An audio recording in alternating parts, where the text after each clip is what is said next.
오늘은 창세기 2장 8절로 17절까지 보겠습니다. 구약성경 2면입니다.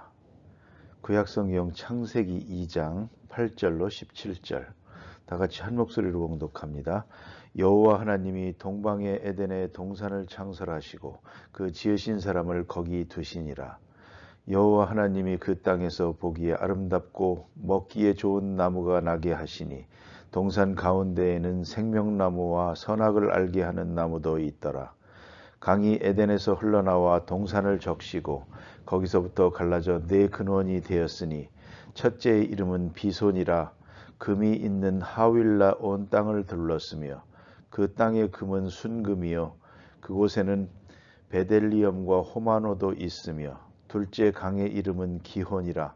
구스 온 땅을 둘렀고 셋째 강의 이름은 히데겔이라. 아수르 동쪽으로 흘렀으며 넷째 강은 유브라데더라. 여호와 하나님이 그 사람을 이끌어 에덴 동산에 두어 그것을 경작하며 지키게 하시고 여호와 하나님이 그 사람에게 명하여 이르시되 동산 각종 나무의 열매는 내가 임의로 먹되 선악을 알게 하는 나무의 열매는 먹지 말라. 내가 먹는 날에는 반드시 죽으리라 하시니라. 아멘. 하나님께서 천지를 창조하시고 마지막으로 에덴 동산을 창조하시고 그 에덴 동산에 사람을 두셨습니다. 어제 아침에 말씀드린 바와 같이 사람의 본질은 근원적으로 둘입니다. 하나는 흙입니다. 흙에서 나서 흙으로 먹고 살다가 흙으로 돌아가는 육체가 있습니다. 그리고 영혼은 하나님께로부터 불어넣어서 인간이 사는 것입니다. 그것이 어느 때 어떤 모양으로 이루어지는지 우리가 알 수는 없지만 분명한 것은 오늘 우리의 육체는 부모로부터 물려왔습니다. 우리가 자식을 낳는다고 하지만 분명한 것은 육체를 낳을 뿐입니다. 육체는 내게 속했고 나를 통해서 태어나는 것입니다. 이렇게 이어지지만 참 생명인 영혼은 하나님께서 별도로 주시는 것입니다. 이건 또 다른 창조의 역사입니다. 이렇게 해서 육체의 생명이 주어지면서 우리가 살아있게 됩니다. 죽는다 하는 말은 바로 참 생명인 영혼이 떠날 때 육체의 기능도 다하는 것입니다. 그래서 죽는 것입니다. 영혼과 육체가 분리되는 것을 죽음이라 하고 함께 하는 것을 생명이라 합니다. 이렇게 해서 사람은 창조되었습니다. 사람은 창조된 부분과 만들어진 부분이 있다는 것을 잊지 말아야 합니다. 사람은 창조되었다. 그게 영혼이요. 몸은 만들어진 것이다. 여러 요소들을 통해서 만들어진 것입니다. 만들어진 부분과 창조된 부분이 있습니다. 그래서 창조된 부분이 살아있을 때 그 만들어진 부분도 생기를 얻고 움직이고 자라고 윤택하고 건강한 것입니다. 창조된 부분이 약해지고 병들 때에 그의 이성도 몸도 다 병들어가는 것입니다. 이런 문제를 깊이 생각해야 합니다. 이것은 바로 소우주됨을 말합니다. 그 다음에 오늘 본문에 보면 동산이란 말이 많이 나옵니다. 에덴 동산, 참 아름다운 얘기입니다. 하나님께서 사람을 창조해 가지고 동산에 살도록 했습니다. 동산에 살아야 오래 삽니다. 그런데 사람들은 상하궁전에 살기를 원합니다. 금으로 장식한 데 살기를 원합니다. 돌로 지은 집에 살기를 원합니다. 대리석으로 지은 집에 살기를 원합니다. 이걸 분명히 알아야 합니다. 동산에서 살아야 건강합니다. 나무가 있고 강이 있고 풀이 있고 이런 데 살아야 합니다. 하나님은 인간이 동산에 살기를 원하십니다. 여러분도 무엇을 사랑하십니까? 우리가 사는 세계가 전부 아파트를 지어가지고 모여 살지만 그러나 분명한 것은 동산성이 많은 도시가 고급 도시입니다. 여러 나라에 가보면 어떤 나라는 도시라고 하는데 600만이 산다고 하는데 잠깐 보면 꼭 동산 같습니다. 도대체 어디에 다 집이 있나? 푸른 나무들만 우거져 있습니다. 그 속에 여기저기 집이 있을 뿐입니다. 동산 같은 도시를 볼 수가 있습니다. 이게 바로 복지국가입니다. 그리고 동산 같은 모양은 하나도 없고 나무도 없고 물도 없고 그대로 삭막하게 돌집만 지어놓은 곳, 사막 같은 그런 곳이 있습니다. 하나님께서는 인간이 동산에 살기를 원하십니다. 피터스버그라고 옛날 레닌그라드라고 하는 도시가 러시아에 있습니다. 러시아 처음 방문해보고 깜짝 놀랐습니다. 강을 참 잘 만들었습니다. 피터 대제가 마음껏 아름다운 도시를 만들려고 했던 것 같습니다. 이런 면에서는 세계에서 제일 아름다운 도시가 아니었나 싶습니다. 지금도 거리가 있는데 100년, 150년 된 거리인데 그 거리 자체가 박물관입니다. 왜냐하면 하나하나 집 자체가 전부 작품이니까. 그런데 놀라운 것은 강이 수없이 많습니다. 18개라나 아무튼 강이 많고 원래는 강이 둘밖에 없었는데 인공적으로 만들었다고 합니다. 강이 쭉 있고 강과 강 사이에 다리를 놓고 그리고 집을 지어 놓았습니다. 그러니까 도시가 강에 떠 있는 겁니다. 여기도 저기도 강입니다. 그렇게 아름답게 만들어 놓은 도시를 볼 수 있습니다. 강이 있어야 합니다. 오늘 본문에도 강이 에덴에서 발원하여 그랬습니다. 에덴에서 출발합니다. 터키에 가면 에덴 동산으로 추정되는 곳이 있습니다. 유브라데스 강이니 이런 데가 있습니다.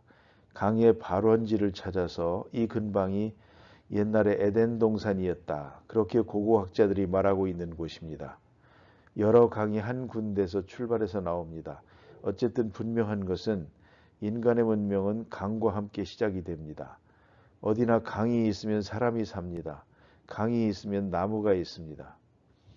그러니까 사람이 하나님의 본래 우리에게 주신 뜻을 따라서 동산이나 동산성을 따라 살아가는 것입니다.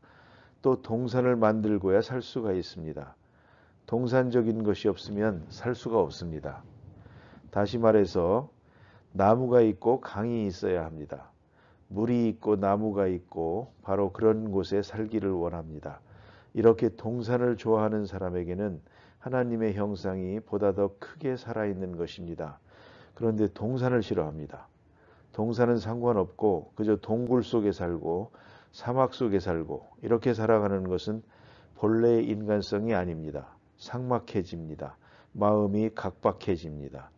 대개 그런 인간성을 볼 수가 있습니다. 사막이나 이런 데서 살면 사람이 강팍해집니다. 좋은 물가에 동산에 살아가면 마음이 평화로워지는 것을 볼 수가 있습니다. 그게 하나님께서 본래적으로 우리에게 주셨던 속성이라고 생각합니다. 그래서 아름다운 동산에 살기를 원하셨습니다. 사람은 동산에 살도록 두셨습니다. 이 본래적인 의미를 우리가 잘 알아야 할 것입니다. 에덴 동산 같지는 못하더라도 최소한 동산을 꾸며가며 살아야 합니다. 제가 미국에서 공부하던 곳이 뉴저지입니다. 원래 뉴저지라는 말이 있지만 자동차에 보면 가든 스테이트라고 씁니다. 동산, 주라는 말입니다. 스스로 자랑합니다. 우리 뉴저지는 나무가 많고 물이 많고 동산이다. 차를 몰고 어딜 가도 숲속을 다닌다. 물과 나무밖에 없다. 5분만 나가도 들이다. 넓은 들에 나무가 참 많다. 가장 아름다운 곳 중에 하나다. 지금은 가장 살기 좋은 곳이 어디냐 하면 시애틀이라고 합니다. 시애틀에 가보니까 정말 나무가 많습니다. 꽉 차 있습니다. 나무 사이에 집들도 짓고 살아갑니다. 동산, 사람은 동산에 살도록 지어졌습니다. 그것을 깊이 생각해야 합니다. 참 여러 가지 의미가 있습니다. 그 다음에 보니까 물이 에덴에서부터 발원했습니다. 에덴에서부터 발원하고 그 발원한 물가에 살게 되었습니다. 결국은 발원지, 좀 더 영적으로 생각해 보면 평화, 생명의 발원지는 에덴입니다. 우리의 고향은 에덴이라는 걸 잊지 말아야 합니다. 우리 마음의 고향은 항상 에덴 동산입니다. 그로부터 발원해서 이루어진 것입니다. 이게 근본입니다.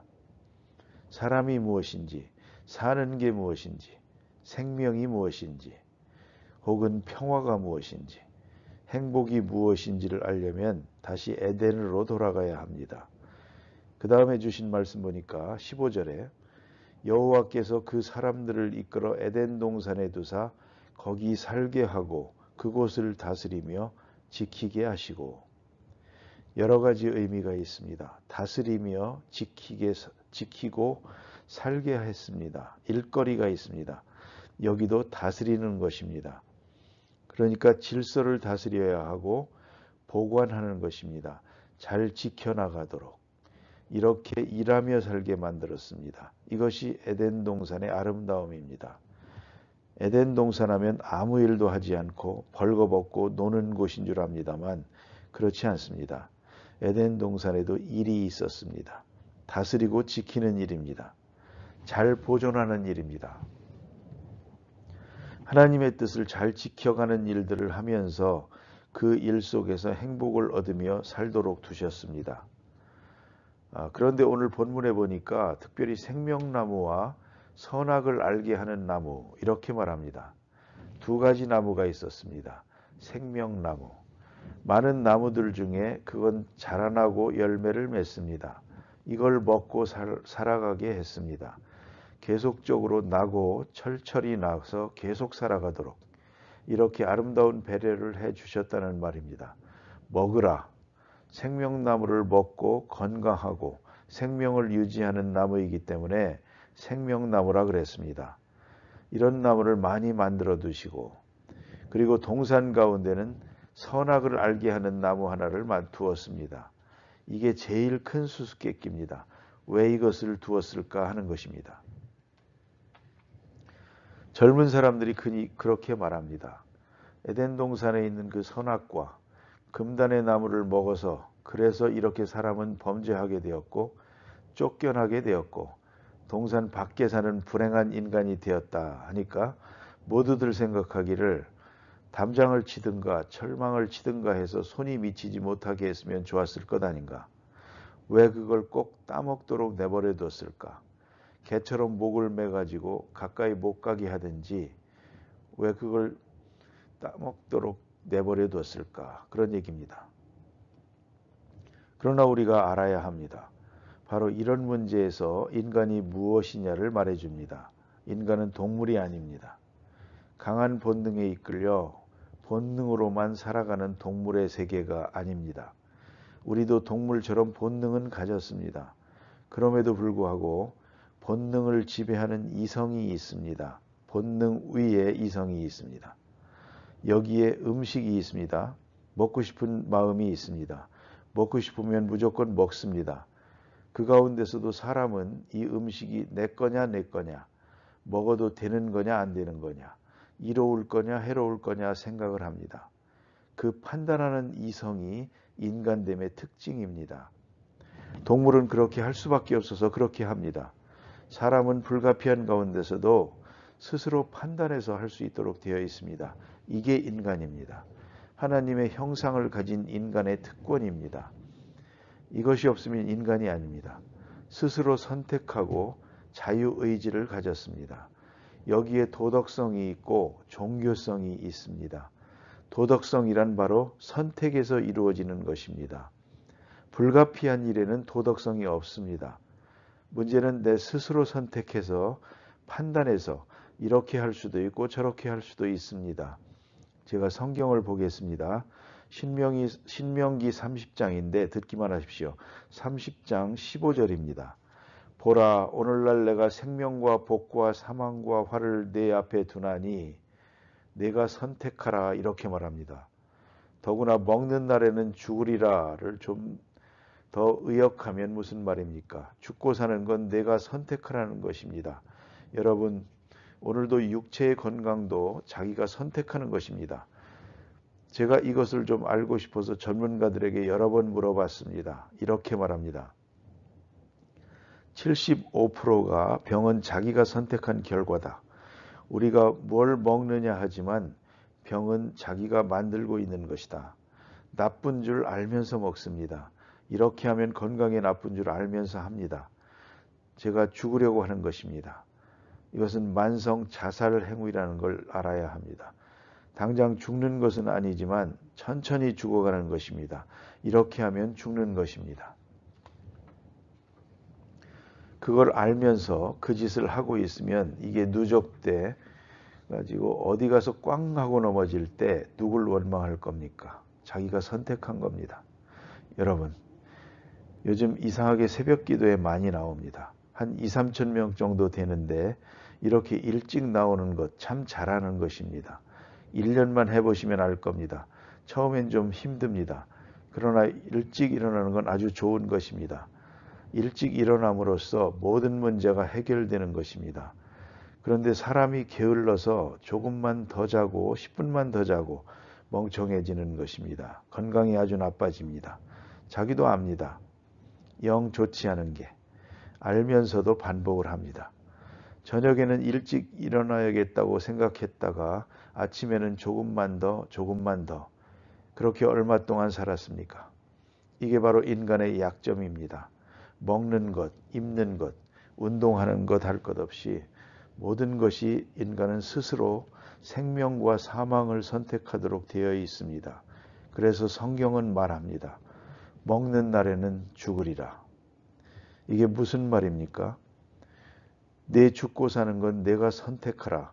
내가 결정하라는 것입니다. 이만큼의 엄청난 자유의지를 인간에게 주었습니다. 이성을 주었습니다. 그리고 또 한 가지는 미리 추리할 수 있는 능력도 주었습니다. 그래서 이렇게 하면 죽는다. 이렇게 하면 산다. 그걸 알게 하는 지식을 우리에게 주었습니다. 도덕성과 지식을 주었다는 말입니다. 미리 생각하는 지혜를 주었습니다. 그리고 그 위에 종교성을 준 것입니다. 그것이 바로 순종입니다. 먹는 날에는 죽으리라. 이제 순종하여 기쁨을 얻는 사람이 있고 꼭 거역해야만 기쁨이 오는 사람이 있습니다. 여러분 체질을 여러분 스스로 판단해 보십시오. 아버님께서 내게 이렇게 하라 할 때에 내가 심부름을 시키는구만 참 고맙다. 여러 형제 중에 왜 내게 이런 부탁을 하실까? 네 하고 즐거운 마음으로 일을 합니다. 그렇게 순종과 함께 기쁨을 얻는 사람이 있고 그런가 하면 명령이 떨어지고 순종해야 될 때 왜 하필 나보고 하라고 하나? 얻어먹고 살라니까 순종해야지. 짜증내면서 이렇게 일하면 참 힘든 겁니다. 아주 반항적 체질이 있습니다. 반항해야만 꼭 거역해야만 자기 정체가 사는 줄 아는 그런 사람이 있습니다. self-identify를 반항 속에서 찾는 사람이 있습니다. 가라 하면 네 하고 가야 하는데 아니요 하는 사람이 있습니다. 어느 목사님 아들이 담배를 피웁니다. 너무 답답해서 이놈아 목사의 월급이 얼마인데 그걸 가지고 담배를 사 먹어. 아니요 이거 아르바이트 한 돈이에요. 아버지 돈 아니에요. 또 말하기를 이놈아 목사 아들이 담배를 피워 하니까 목사 아들이니까 피워야죠. 그럽니다. 이걸 모르겠다고 합니다. 무슨 말인지. 목사 아들이니까 피우지 마라. 그렇게 말했기 때문에 문제가 되는 것입니다. 나는 목사 아들 아니고 싶다는 겁니다. 나는 목사 아들이라는 이 굴레 속에 살고 싶지 않다. 이걸 벗어나서 자유하고 싶다는 겁니다. 그러니까 피우는 겁니다. 당신이 이런 식으로 말했기 때문에 문제가 되는 것입니다. 이건 몸에 나쁜 것이고 아무리 생각해도 좋은 일이 아니다. 그러니까 너 자신을 위해 피우지 마라. 이랬어야 되는 것이지. 목사 아들이 이놈아 그래 놓으니까 좋아 이제부터 나는 목사 아들 아니다. 중요한 것입니다. 잘 들어두세요. 반항을 통해서 자기 정체를 세우려고 하는 것은 이것은 범죄한 아담의 후예의 모습입니다. 그런 거로 순종하면서 기쁨을 얻는 덕을 익혀야 됩니다. 하나님이 있을 때 감사하고 말씀을 들으면서 감사하고 순종 자체가 오히려 내 정체를 높여줄 수 있는 것입니다. 그러한 인간으로 살아야 됩니다. 그런 인간으로 훈련받아야 됩니다. 오늘도 보면 순종을 기쁨으로 생각하는 사람이 있습니다. 얼마나 편한 줄 모릅니다. 윗사람이 이래라 하면 네 하고 그거 제가 하겠습니다. 이러면 얼마나 좋습니까? 그런데 어떤 사람은 체질이 잘못됐습니다. 사장님이 이렇게 하라고 하면 돈 좀 있다고 되게 그러네. 그저 순종할 때마다 자존심이 부러지는 소리가 나는 겁니다. 이렇게 되면 한평생 사는 게 얼마나 힘든지 모릅니다. 먹지 말라 그랬으면 안 먹으면 되지 않나요? 먹어서 지혜를 얻겠다는 생각이 문제입니다. 안 먹어서 지혜를 얻고, 안 먹어서 순종을 얻고, 안 먹어서 믿음을 얻습니다. 여기에 하나님의 말씀이 있다 하고 동산에서 선악과를 중심해서 하나님과 함께하는 기쁨을 가지고 사는 것입니다. 본래 그래야 했던 겁니다. 기도하십시다.